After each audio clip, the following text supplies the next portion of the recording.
আগেকার যুগের যে সকল মানুষেরা বিদেশ থেকে আসার সময় ডাব সাবান শ্যাম্পু নিয়ে আসতো, ওনারাই আসলে ভালো কাজ করত।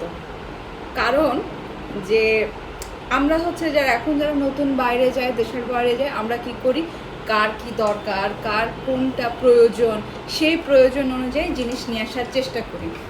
এতে কি হয়, কারো জিনিস পছন্দ হয় না, বলে উমুকেরটা বেশি সুন্দর, উমুকেরটা বেশি ভালো, আমারটা ভালো হয়নি। তো সবসময় বড় মানুষেরা যেটা করে ওটা আসলেই ঠিক হয়, কারণ ওনারা জানতো যে কোনো কিছু দিয়ে তো মন পাওয়া যাবে না। অতএব সাবান দিই, শ্যাম্পু দিই, এক সাবান শ্যাম্পুয়ে ফুল ফ্যামিলি ইউজ করবে, একটা সাবান দিলে সবাই খুশি থাকবে। এই জন্য আগেকার যুগের মানুষেরা বিদেশ থেকে আসলে সাবান নিয়ে চলে আসতো, ব্যাগ ভর্তি লাগেজ ভর্তি সাবান।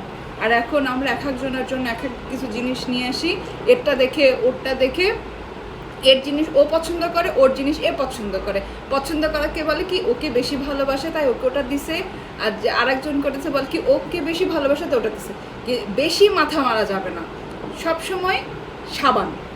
দেশের বাইরে বেড়াতে গেলে কারোর জন্য কি গিফট নিয়ে আসবেন, সাবান গিফট নিয়ে আসবেন, শেষ, আর কিচ্ছু না।